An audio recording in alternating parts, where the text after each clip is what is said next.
Todos bienvenidos sean hoy aquí a su casa, First Naples Español. Y lo que vieron en pantalla fue un breve resumen de lo que fue nuestra noche de adoración el domingo pasado. ¿Cuántos de los que están acá estuvieron allí? Amén. Fue una noche poderosa en la que el Señor se movió poderosamente. Escuchamos testimonios, vimos vidas transformadas y glorificamos al Señor en adoración. Y la invitación que siguió es obviamente la invitación a nuestro servicio especial de Viernes Santo, el viernes 3 de abril a las 8 de la noche en el Worship Center. Y todos ustedes están invitados. Si están aquí hoy con nosotros por primera vez, queremos invitarte a que tomes tu teléfono y envíes la palabra conectar al 239-239. Es tan sencillo como eso. La palabra conectar al 239-239 y allí vas a recibir una pequeña forma que te permitirá conectar con nosotros. Queremos ayudarte en tu próximo paso, caminar contigo, conectarte en comunidad para que sigas creciendo con el Señor. Y cuando entraste esta mañana debiste haber recibido una tarjeta como esta. ¿Quién la tiene a la mano? ¿Sí? Si no la tienes en mano, allá atrás vamos a tener más. Pero esta tarjeta la presentamos el día domingo anterior y es una tarjeta, ¿verdad?, en la que tú al darle vuelta puedes escribir uno o más nombres de quién es esa persona o personas por las que tú te comprometes a orar, a invitar al Viernes Santo, a la Pascua y a tratar de acompañarlos para que ellos vengan y sean parte de esta gran familia. Así que ya se acerca el día. Vayan pensando en cuál es ese nombre que ustedes van a escribir aquí o los nombres y pónganse a orar por esas personas para que el Señor los traiga y esté aquí con nosotros. Amén. Bueno, ahora vamos a pasar a nuestro mensaje. Voy a pedirles por favor que nos pongamos de pie en reverencia a la lectura de la palabra. El día de hoy vamos a estar en Juan, capítulo 19, versículos 23 al 27. Y este mensaje es parte de nuestra serie que comenzamos recientemente sobre los 7 dichos de Jesús en la cruz y que vamos a estar estudiando hasta el momento de Pascua. Dice así, Juan capítulo 19, versículos 23. Entonces los soldados, cuando crucificaron a Jesús, tomando sus vestidos, hicieron 4 partes, una parte para cada soldado. Y tomaron también la túnica, y la túnica era sin costura, tejida en una sola pieza. Por tanto se dijeron unos a otros, no la rompamos, sino echemos suerte sobre ella, para ver de quién será. Para que se cumpliera la escritura, repartieron entre sí mis vestidos, y sobre mi ropa echaron suertes. Versículo 25. Por eso los soldados hicieron esto, y junto a la cruz de Jesús estaban su madre y la hermana de su madre, María, la mujer de Cleofás, y María Magdalena. Y cuando Jesús vio a su madre y al discípulo a quien él amaba, que estaba allí cerca, dijo a su madre, mujer, ahí está tu hijo. Después dijo al discípulo, ahí está tu madre. Y desde aquella hora el discípulo la recibió en su propia casa. Amén. Pueden tomar asiento.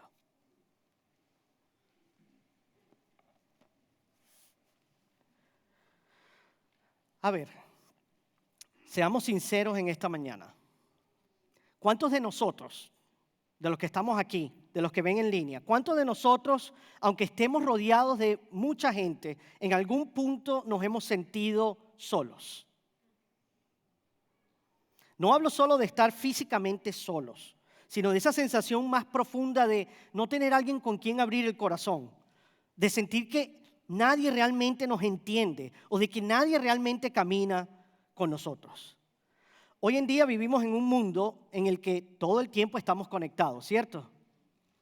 Hay mensajes, hay redes sociales, hay llamadas, pero aún así muchas personas siguen cargando un vacío por dentro, ese anhelo de conectar con otros. Podemos tener contactos, pero no necesariamente conexiones. Podemos conocer a muchas personas y aún así sentir que somos conocidos por muy pocos o casi nadie. Y siendo honesto, los hombres luchan mucho con esto.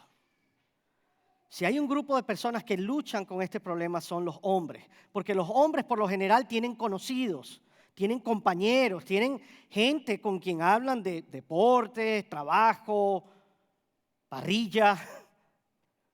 pero no necesariamente amigos con quien puedan contar, no necesariamente hombres amigos con quien puedan ser reales, vulnerables, sinceros. Es por eso que hay algo que yo disfruto realmente cada semana. Y lo que yo disfruto es ese espacio semanal con el grupo de hombres. No sé si se lo he dicho a los hombres que van y están aquí, pero para mí es de gran importancia ese tiempo con ustedes. Porque allí, en ese momento, no solo nos vemos, hacemos mucho más que eso, hacemos comunidad. Y además somos honestos unos con otros. Hablamos de lo que realmente está pasando en nuestras vidas. Crecemos juntos en el estudio de la palabra.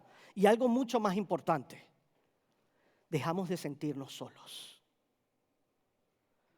Recordamos que no estamos caminando esta vida solos por nuestra cuenta, sino que nos tenemos unos a otros para acompañarnos y llevar juntos las cargas.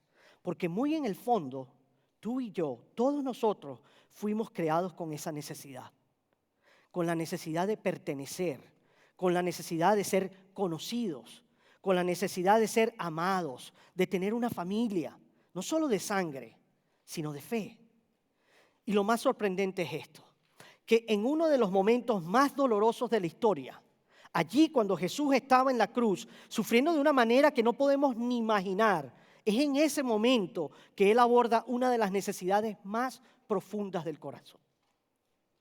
La necesidad de no estar solos y de pertenecer a algo o a alguien. Como les dije, hemos estado viendo los 7 dichos de Jesús en la cruz. Y hoy vamos a ver la tercera de esas 7 palabras que Jesús dijo en la cruz. Son 7, como dijimos, porque representan perfectamente lo que Jesús queríamos que supiéramos antes de morir. Todo lo que Él dijo allí en esa cruz, cada palabra tenía un peso profundo. Y tenía un peso profundo porque cada palabra le costó un precio muy alto. Porque allí, mientras Él estaba en esa cruz, cada respiración era dolorosa. Cada frase que Él dijo entonces fue intencional.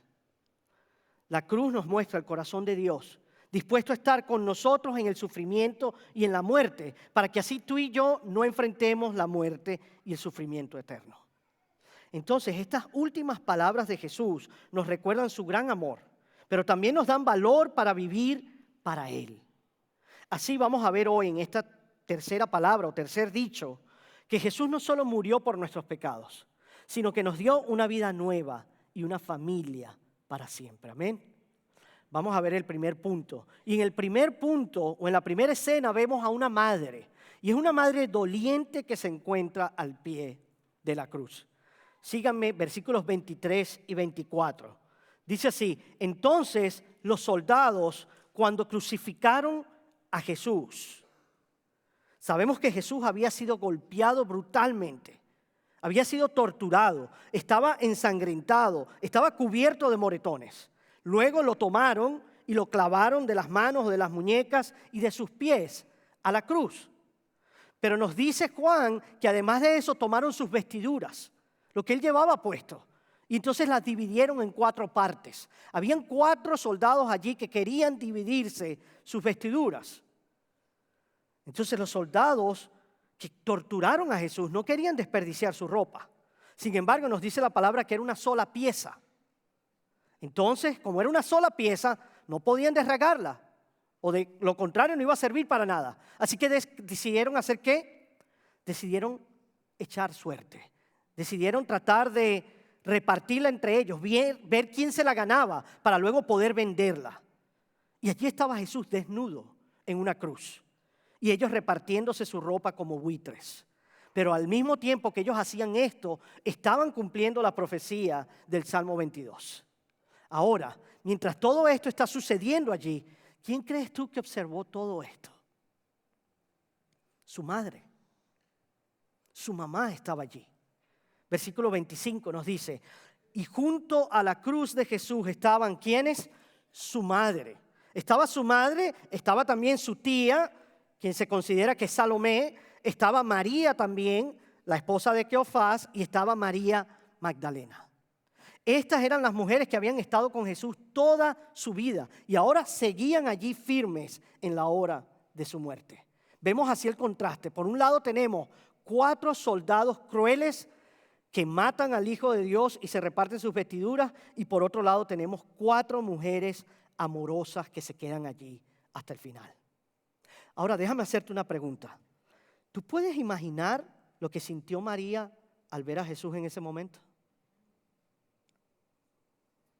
Porque María, así como cada una de las madres que están acá, y nosotros los hombres podemos ser muy buenos padres y muy cariñosos, pero no hay nada como la conexión entre una mamá y sus hijos, ¿no es así? Y allí está María. Y María probablemente recordaba claramente cuando envolvía a Jesús siendo un bebé y lo sentía aquí, muy pegadito a su pecho, con ese amor que solo una madre puede sentir y puede dar por su hijo. Así como muchos de nosotros lo hemos hecho con nuestros hijos, que los envolvíamos así como un pequeño burrito y luego nos los poníamos, ¿verdad? Los cargábamos en nuestros brazos y sentíamos su calor y ellos se sentían seguros en nuestro pecho, en nuestros brazos. María probablemente recordaba, así como hacemos nosotros cuando nacen y le contamos sus deditos para ver que tenga todos los deditos completos de la mano, de los pies. Y ahora ella está allí y ve cómo esos mismos deditos estaban siendo atravesados por clavos, por estacas. Su bebé Jesús, su hijo amado, está allí sufriendo de una manera que no podía soportar. Porque ella sigue siendo su mamá, y él sigue siendo su bebé. Ahora, tú y yo sabemos que no existe dolor que se compare con el dolor que uno siente por un hijo. No existe dolor similar. Y allí está María, viendo a su hijo ser clavado en una cruz, ser torturado. No hay palabras que puedan describir el horror que ella está sintiendo. Y lo peor es que Jesús está allí cerca, pero al mismo tiempo se siente tan lejos. Y no hay nada, absolutamente nada, que María pueda hacer para ayudar a su hijo. Pero ella sabía que esto vendría. María sabía que esto iba a suceder, porque de hecho Simeón se lo había dicho cuando Jesús era tan solo un bebé. Eso lo vemos en Lucas capítulo 2, versículos 34 y 35.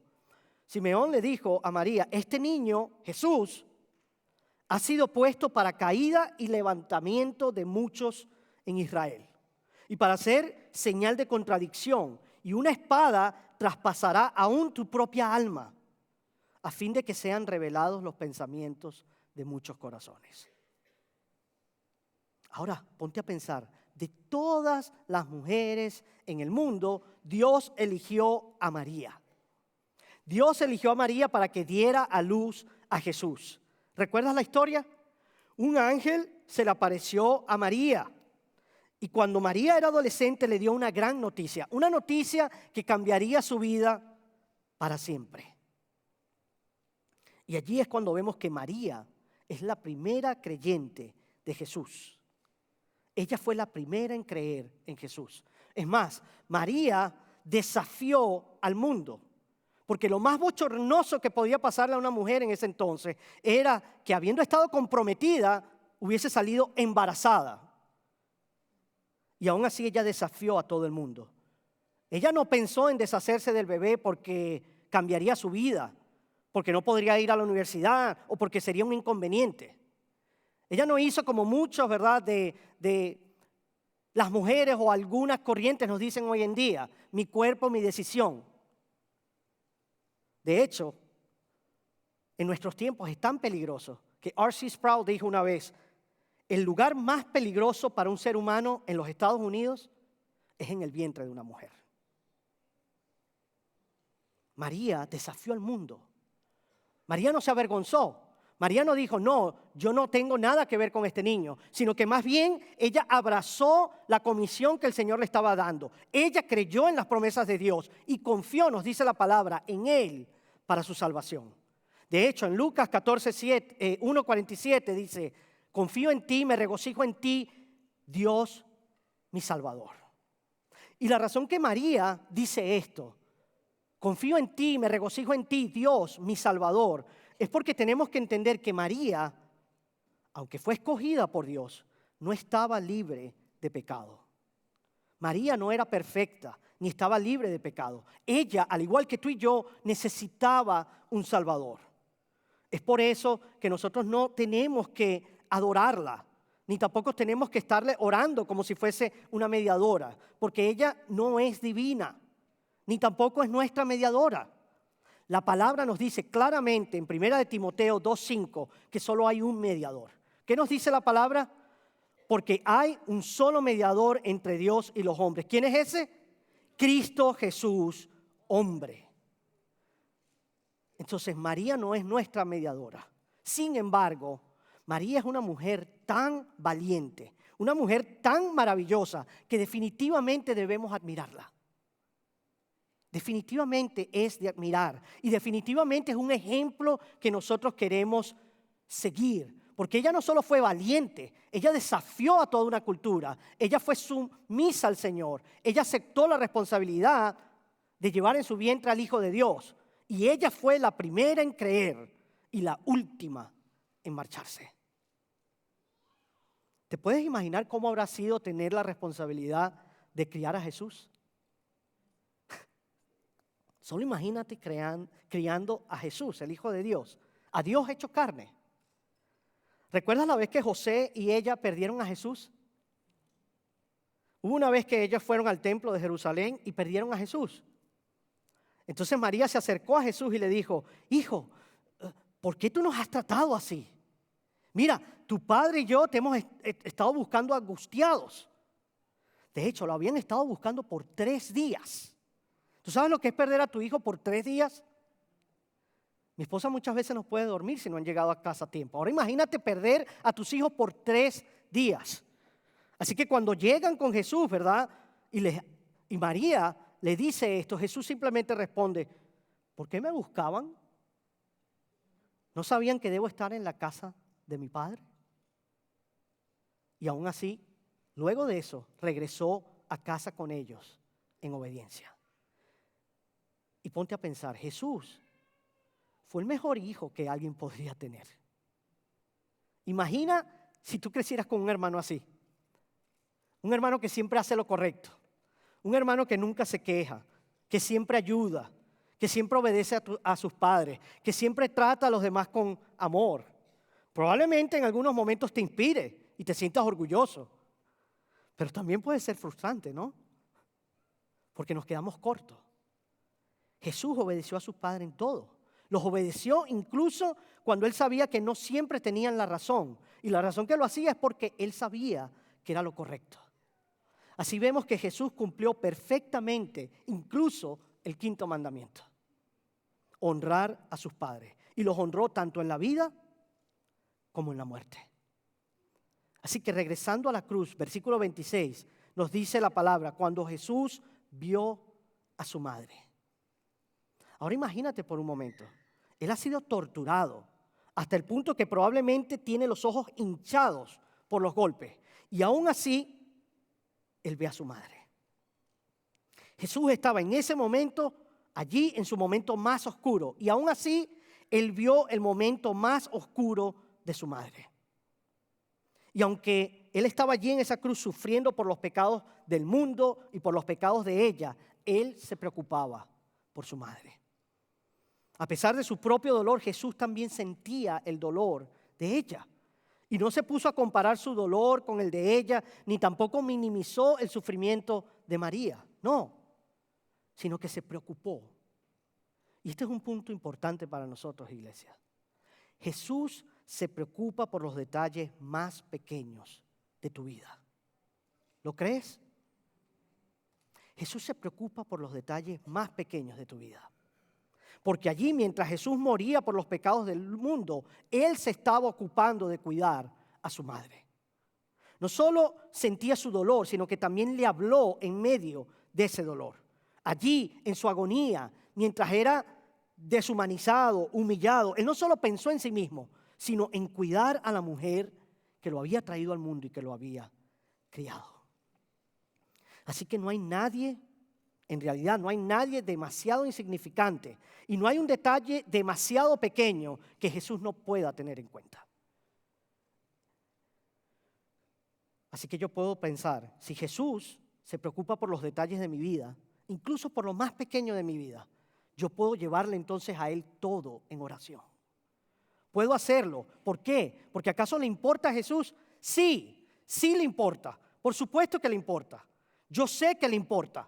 Su corazón se conmueve con mi dolor. Así que cuando los días son difíciles, cuando las noches son largas, cuando viene el diagnóstico, cuando hay problemas financieros, cuando pienso que no voy a salir del hoyo, sé que mi Salvador se interesa por mí, se interesa por ti. Así que allí, mientras Jesús está en la cruz, no solo se interesa por su madre, sino que luego se asegura de dejar a alguien sustituto de él. Y eso nos lleva a nuestro segundo punto. Vamos a ver al hermano sustituto junto a la cruz. Versículo 26 continúa y dice, y al discípulo a quien él amaba, que estaba allí cerca. Ahora, sabemos que no solo estaban las 4 mujeres, sino que también se encontraba allí uno de sus discípulos. ¿Saben quién era? Juan, el autor de este libro, Juan. Y él, Juan, no tenía ningún problema en decirle a todo el mundo que Jesús lo amaba. Los padres de Juan eran Zebedeo y Salomé, la hermana de María, y su hermano era Jacobo. Entonces se piensa que probablemente eran primos. Marcos 14:50 nos dice algo sobre Juan. Ese Juan que está parado allí en la cruz, en algún momento abandonó a Jesús. En algún momento lo dejó atrás y salió huyendo. Marcos 14:50 nos dice, después que arrestaron a Jesús, todos los discípulos, todos, incluyendo a Juan, que decía que Jesús le amaba, salieron corriendo por miedo a perder la vida. Juan hablaba mucho del amor de Jesús. Incluso después nos daría una definición del amor y nos diría que nosotros le amamos a Él porque Él nos amó primero. Pero en el momento decisivo, en ese momento Juan huyó. Y antes de eso, era uno de los que se había quedado dormido en el jardín de Getsemaní. Entonces la pregunta es, ¿por qué habría huido? ¿Por qué huyó Juan? Bueno, primero, Jesús ya le había dicho varias veces que eso iba a pasar. Tal vez fue por miedo, tal vez fue por decepción, tal vez estaba confundido por lo que estaba ocurriendo. Pero aún así el hecho es que Juan huyó, lo abandonó. Pero ¿sabes qué? A pesar de eso, no se mantuvo lejos por mucho tiempo. Lo bonito es que él estuvo con Pedro. Estuvo con Pedro durante el juicio de Jesús en la casa de Caifás. Y además es el único discípulo que se menciona por nombre, allí, de pie junto a la cruz. Eso nos quiere decir que aunque Juan huyó, la buena noticia es que él sintió que podía regresar corriendo a la cruz.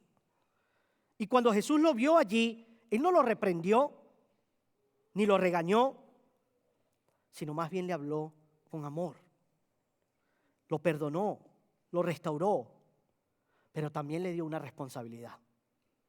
Y eso nos recuerda que la gracia siempre viene acompañada de responsabilidad. Y en Juan también podemos ver algo sobre ti y sobre mí. Todos nosotros, todos, en algún momento de nuestras vidas hemos huido y hemos abandonado a Jesús. Tanto tú como yo hemos estado en los pies de Juan. Todos hemos tenido momentos en los que guardamos silencio cuando tal vez debimos haber alzado nuestra voz sobre Jesús. Todos hemos tenido momentos cuando huimos de la desobediencia, cuando elegimos el miedo en lugar de la fe, cuando decidimos que seguir a Jesús tal vez no valía la pena o que tal vez costaba más de lo que nosotros estábamos dispuestos a pagar. Pero esta es la belleza del Evangelio. Esto es lo lindo del Evangelio. Es que la cruz es el lugar donde quienes han huido siempre pueden regresar para encontrar perdón y gracia.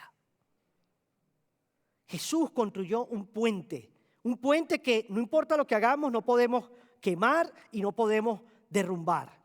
Así que no importa dónde tú te encuentres hoy, siempre puedes regresar. Nadie está fuera del alcance de la redención. Nadie. La gracia de Dios allí demostrada en la cruz hace en nosotros y por nosotros lo que jamás podríamos ganar, lo que jamás podríamos merecer, lo que jamás podríamos hacer por nuestra propia cuenta. Sin embargo, como somos humanos, imperfectos, caídos, Nuestra tendencia natural es a pensar que Dios no puede amarnos a menos que nos ganemos su amor. Tenemos que hacer algo para ganarnos su amor. Entonces creemos que tenemos que aportar algo para que Dios nos acepte y para que Dios nos perdone. Pero déjame decirte algo. Lo único que tú y yo llevamos a la cruz es el pecado que hizo necesario que Jesús muriera en ella. No hay nada más que tú y yo aportemos. Y eso es precisamente lo bello. Lo bello es que Él toma lo sucio de nosotros y nos hace santos. Él toma nuestra vergüenza y nos declara salvos. Él toma nuestra culpa y nos da su gracia. Porque a Jesús no le da asco acercarse y tocar a pecadores sucios y a personas quebrantadas. Ponte a pensar, todo amigo humano tiene límites. Todo humano tiene límites. Si ofendemos lo suficiente, si una relación se daña lo suficiente, si traicionamos lo suficiente, definitivamente esa persona nos va a expulsar. Y allí los muros son levantados. Y hay una separación entre esas dos personas. Pero con Cristo es precisamente nuestros pecados y nuestras debilidades la que nos califica para poder acercarnos a Él. No se requiere más nada. Lo único que se requiere es venir a Él. Primero en ese momento cuando te rindes a Él y eres convertido. Y segundo y después hasta que estemos con Él hasta morir. Pero tú y yo pensamos muchas veces que lo único que necesitamos es una segunda oportunidad. Si tan solo Dios nos diera una segunda oportunidad. Pero aquí está la realidad. Dios no es un Dios de segundas oportunidades. Dios no es un Dios de segundas oportunidades. ¿Sabes por qué? Porque si Dios nos diera una segunda oportunidad, si eso fuese lo único que Él hiciera por nosotros, tú y yo haríamos con ella lo mismo que hicimos la primera. Dios no simplemente nos da un nuevo comienzo, no simplemente nos da una oportunidad más y luego nos deja allí solo a nuestra suerte. Porque piensa en esto, es como alguien que destruye una relación por sus propias decisiones. Entonces esa persona dice que está arrepentido, promete cambiar y pide otra oportunidad. Y cuando le dan la otra oportunidad, vuelve a intentarlo. Pero con el tiempo termina cayendo en lo mismo y vuelve a lastimar a la otra persona. No es que le falten oportunidades. Tuvo una segunda oportunidad. Lo que le hace falta es que algo dentro necesita cambiar. Y así somos nosotros delante de Dios. El problema no es que tú y yo necesitemos una segunda oportunidad, sino que no podemos vivir a la altura de su estándar perfecto. La palabra nos dice que no hay justo, ni siquiera uno. Y es por eso que Jesús vino a hacer lo que hizo en la cruz. Él hizo allí en la cruz lo que tú y yo no podíamos hacer por nuestra cuenta. Para que así cuando tú y yo fallemos, que es lo único que tenemos que hacer, volver a Él. Volver a Él. Es Jesús. ¿Cuál es nuestra segunda oportunidad? No es cuál, es quién. Jesús es nuestra segunda oportunidad. Y Él sí vivió una vida perfecta por nosotros. Si tú y yo fallamos, podemos tener la certeza de que podemos regresar a Él. Y eso nos lleva al punto número 3. Tenemos un Salvador que fue crucificado allí en la cruz. Un Salvador perfecto para que tú y yo siempre podamos volver. Nos dice la palabra que mientras Jesús miraba a su madre y a Juan, dijo desde la cruz: mujer, ahí está tu hijo. Y a Juan le dijo: ahí está tu madre. Es decir, Jesús le dijo a su madre que Juan ahora ocuparía su lugar. Jesús le dijo que ahora sería su nuevo hijo para cuidarla. Y luego le dijo a Juan que tenía la responsabilidad de cuidar a su madre por el resto de su vida. Por el resto de su vida. Esto quiere decir que ahora Juan representaría a Jesús para María. Juan sería ese hijo que tendría cuidado de ella. Pero ahora hay algo interesante y es que Jesús era el hijo mayor de María. Jesús era el hijo mayor y como hijo mayor él tenía una responsabilidad y su responsabilidad era cuidar a su madre viuda. Se cree que ya para ese tiempo había fallecido José. Así que tenemos una madre viuda y es el hijo mayor el que tiene la responsabilidad de cuidarla. Porque en aquel entonces no había pensión, ni tampoco se pensaba en jubilación como hacemos hoy en día. La única protección que tenía esta mujer era contar con sus hijos o depender de la misericordia de alguna otra persona. Entonces uno debe preguntarse, ¿por qué diría Jesús esto desde la cruz? ¿Acaso no sabía Jesús que iba a morir? ¿Acaso no sabía que Él iba a estar allí en una cruz entregándose por los pecados de todos nosotros?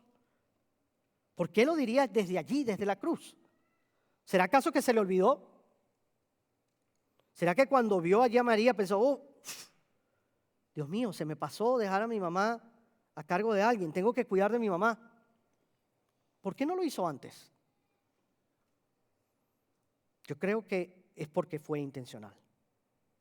Porque cada palabra que Jesús dijo allí desde la cruz fue muy dolorosa. Porque Él estaba sangrando hasta morir y luchando para poder respirar. Y en medio de eso, cada palabra que Él dijo desde la cruz fue intencional y fue muy bien pensada.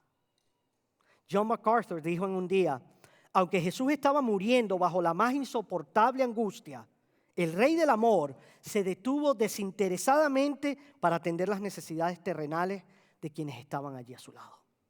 Aunque estaba enfocado en el acontecimiento más importante en la historia de la redención, Jesús recordó proveer para las necesidades de una mujer, su madre. Pero ahora, ¿por qué no le dio Jesús esa responsabilidad a sus hermanos? Sí, Jesús tenía hermanos. ¿Por qué no les dio esa responsabilidad a ellos? ¿Acaso no era su responsabilidad? ¿No tenía ya Juan una madre a quien tenía que cuidar? ¿Por qué ponerle ese peso a él? La razón es simple. La razón es que los hermanos de Jesús todavía no creían en Él. No creían que era el Cristo, que Él era el Salvador. Entonces haría falta una resurrección para que sus hermanos creyeran. Y fue por eso que Él eligió a Juan. Jesús eligió a Juan porque creía en Él y lo conocía aún mejor que sus propios hermanos. Y desde la cruz Jesús nos estaba enseñando algo muy importante. Allí en ese momento Jesús nos estaba enseñando por qué vino a morir. Y lo que vemos allí es que Jesús no solo vino a morir por nuestros pecados. Él también murió para darnos una vida nueva y para darnos una familia eterna. Amén. No sé si recuerdan, pero en Marcos está grabado en el capítulo 3, versículos 31 al 34. Había un día en que Jesús estaba allí hablando, predicando, y vino su familia a buscarlo. Vino la familia de Jesús a buscarlo y querían llevárselo a casa. Entonces, cuando alguien se le acercó a Jesús y le dijo, hey, tu familia está aquí, te están buscando. Jesús le respondió una cosa. ¿Quién es mi familia? Y entonces dijo, quien hace la voluntad de Dios. Ese es mi hermano, esa es mi hermana, esa es mi madre. Jesús vino a darnos una nueva familia. Y la expresión más plena de lo que significa ser familia es la iglesia. Nuestra identidad no está en nuestro ADN, sino en Jesús. Nuestro vínculo en Jesús es mucho más fuerte que el vínculo que tenemos con nuestra familia de sangre. Todas las demás identidades que poseemos tú y yo, nuestro apellido, nuestro país de origen, nuestro estatus económico, nuestro lenguaje, todas esas identidades son secundarias frente a la identidad en Jesucristo. Así que la iglesia aquí es tu familia. Tú eres mi familia, porque estamos juntos en Cristo. Y esta frase que Jesús le dijo a su madre y al discípulo debe haber sido la frase más preciosa para la iglesia primitiva. Lo más maravilloso que ellos podían oír. ¿Sabes por qué? Porque seguir a Jesús tenía un costo enorme. Un costo enorme. Ser cristiano en los primeros siglos significaba prácticamente renunciar a todo. Renunciar a tu familia. Porque tus padres podían desheredarte. Tu cónyuge podía divorciarse de ti. Tus amigos podían abandonarte, rechazarte o incluso apedrearte. Pero en la iglesia tendrías una nueva familia. Nunca estarías solo. Las personas allí te acogerían y te tratarían como a uno de los suyos. Así vemos que Jesús murió en la cruz para comprar un pueblo que sería tu familia y mi familia, para que así tú y yo nunca estemos solos. Así que es aquí, hermanos, donde encuentras familia. Y si estás aquí solo hoy, queremos ser tu familia. Queremos que escuches claro que queremos ser tu familia. Porque en sus últimos momentos de vida, Jesús se preocupó por ti. Lo que vemos allí en la cruz es algo fenomenal, es algo grandioso. En la cruz, los solitarios son adoptados. En la cruz, los aislados son bienvenidos. En la cruz, los olvidados se encuentran con la familia en Dios. Allí, a los pies de la cruz, nadie puede estar solo. Y no es la sangre lo que nos hace familia, sino el amor de Jesús. Pero ahora otra pregunta que molesta a veces a algunas personas es, ¿por qué llama Jesús a su madre mujer? ¿Te has puesto a pensar? ¿Por qué se dirigiría Jesús a su mamá de esa manera, mujer? ¿Será que Jesús está siendo irrespetuoso desde la cruz? ¿O será que estaba tan adolorido que eso fue lo único que pudo decir? No, porque en Juan capítulo 2 hay una historia también que nos dice que cuando Jesús comenzó su ministerio, Él realizó un milagro. Y este milagro que Él realizó fue en las bodas de Caná. Y lo realizó porque su madre se lo pidió. En esa fiesta resulta que se acabó el vino. Y si se acababa el vino, significa que se acababa la fiesta. Y eso era en aquel entonces una gran vergüenza para la familia del novio. Así que María viene y le pide a su hijo, a Jesús, que resuelva el problema. Y es allí cuando Jesús la mira y le dice, mujer, aún no ha llegado mi hora. Entonces María da por sentado que Él lo va a resolver y le dice a los sirvientes, vayan y hagan todo lo que Él dice. Y Jesús fue obediente y lo hizo. Cuando Él dice, aún no ha llegado mi hora, la hora a la que Él se está refiriendo era la hora de su muerte. Pero ahora sí ha llegado su hora. Ahora está allí en la cruz. Y mientras Él muere allí en la cruz, Jesús nuevamente la llama mujer. Entonces lo que vemos es que Él llamó a María mujer al comienzo de su ministerio, pero también al final. Y en ambos casos lo que significa la palabra es lo siguiente.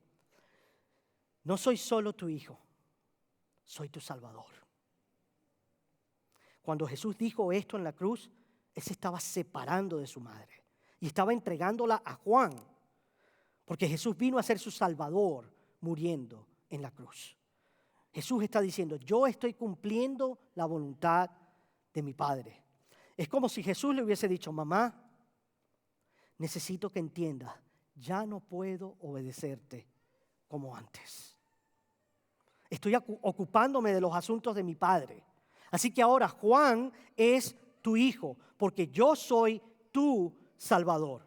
Yo vine a hacer por ti, mamá, y por Juan, lo que ustedes no podían hacer por ustedes mismos. Y estoy muriendo aquí en esta cruz por sus pecados, para que ustedes puedan tener una relación con el Padre y tener una familia conmigo para siempre.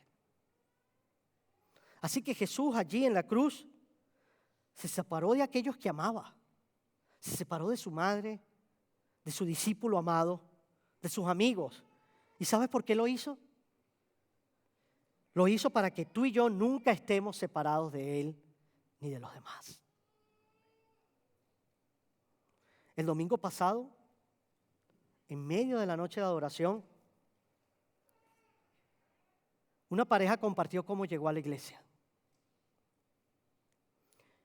Y ellos compartían cómo llegaron a la iglesia, pero aún así se sentían solos y desconectados.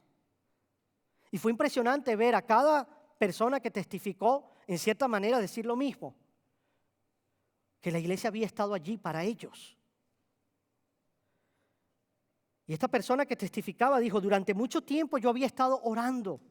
Había estado orando y había estado buscando comunidad. Alguien con quien yo pudiera compartir mi fe. Alguien con quien pudiéramos hablar de lo mismo, hacer las mismas cosas, compartir nuestra fe. Y fue entonces un día cuando ellos se involucraron en los grupos. Cuando ellos llegaron allí a los grupos y se involucraron en el ministerio y en la vida de la iglesia, que ellos encontraron algo mucho más grande. Encontraron una familia que los recibió, que los acompaña y que los hace sentir amados. Ellos descubrieron que no tenían que caminar solos. Ellos descubrieron que podían crecer, que podían servir y que podían sostenerse y llevar las cargas unos con otros. Y eso es precisamente lo que Jesús hizo por nosotros en la cruz. Para eso Él vino. Él no solo vino a salvarnos de nuestros pecados, sí que lo hizo, pero también vino a asegurarnos de que no tuviéramos que caminar solos por esta vida.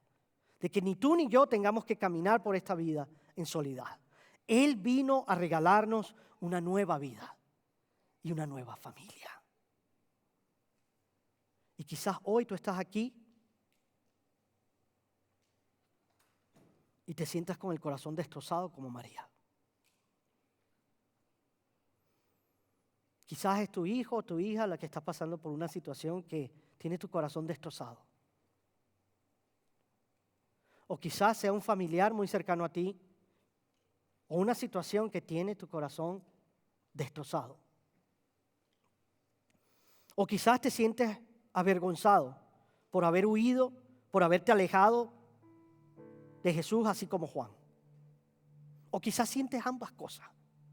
Quizás sientes culpa, vergüenza y tu corazón está destrozado. O quizás simplemente te sientes solo hoy. La buena noticia del Evangelio es que hay un lugar para ti junto a la cruz. Hay un lugar para ti junto a la cruz. Hay un lugar para los que lloran. Hay un lugar para los que tienen el corazón roto. Hay un lugar para los que han sido traicionados. Hay un lugar para los que se sienten culpables. Hay un lugar para los que se sienten solos. Hay un lugar para ti. Hay un lugar para ti en la cruz. Así que si hoy tú necesitas venir a la cruz, si tú necesitas poner tu vida en las manos de Jesús, si necesitas entregar tu vida a Él para ser parte de esta gran familia que Él compró a un alto precio, con el precio de su sufrimiento y su sangre, hoy quiero invitarte a que vengas y lo hagas. O si tú estás aquí y te sientes así, con el corazón destrozado, solo, y necesitas oración, acompañamiento, si sientes que has estado viniendo aquí a esta iglesia y que no has conectado, hoy quiero decirte que somos una familia para ti. Hay un lugar para ti en la cruz y hay un lugar para ti en esta casa, en First Naples Español. Vamos a ponernos de pie para cerrar en oración y orar. Vamos a pedirle a nuestros líderes, servidores que vengan al frente.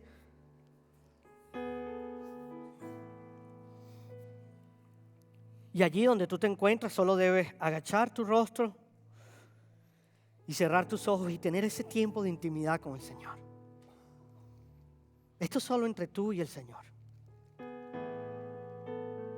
Si tú estás hoy aquí y todavía no eres parte de esta gran familia, esta familia que tiene algo en común, no sangre, sino una sangre más valiosa y más preciosa, la sangre de Jesús. Si tú aún no eres parte de esta familia, hoy el Señor te está invitando, ven. Hay lugar para ti aquí en la cruz. Hay lugar para ti aquí en la iglesia. Ven a mí, pon tu fe en mí. Y no solo serás salvo, sino que serás parte de esta gran familia en Él. O si tú estás aquí hoy y tu corazón está destrozado por cualquiera que sea la situación, si te sientes avergonzado, te sientes solo, no queremos que te vayas hoy por esa puerta sintiéndote así. Queremos orar por ti, queremos conectarte, queremos que sepas que aquí tienes una familia. Así que cuando termine de orar y comencemos a entonar esta canción, ven adelante que con gusto vamos a orar por ustedes. Padre, te damos gracias hoy por lo que tú hiciste en la cruz, Señor. Porque tú enviaste a tu Hijo a morir no solo por nuestros pecados, sino que también a la hora de morir, Él nos dio el acceso a ti. Y no solo nos dio el acceso a ti, sino que Él nos hizo familia, nos hizo uno en Cristo. Somos uno en su sangre. Y no somos una familia perfecta, pero sí tenemos algo que nos une, y es tu preciosa sangre, Señor. Así que yo te pido, Padre, que si hay alguien hoy aquí que no es parte de esa familia y siente el llamado que tú le estás haciendo, que venga adelante y entregue su vida a ti. Y si hay alguien aquí, Señor, que está pasando por un valle de sombras, adolorido, con el corazón destrozado, que se siente solo, que tenga la valentía, Señor, de venir adelante para que oremos por ellos, para que sepan que esta es su familia, que no están solos, que tú moriste para darnos esta bella familia. Es en tu nombre, Señor Jesús, que oramos. Amén y amén. Si necesitas venir adelante, ven sin pena, ven con valentía. Hay un lugar para ti aquí en el altar. Hay un lugar para ti en la cruz.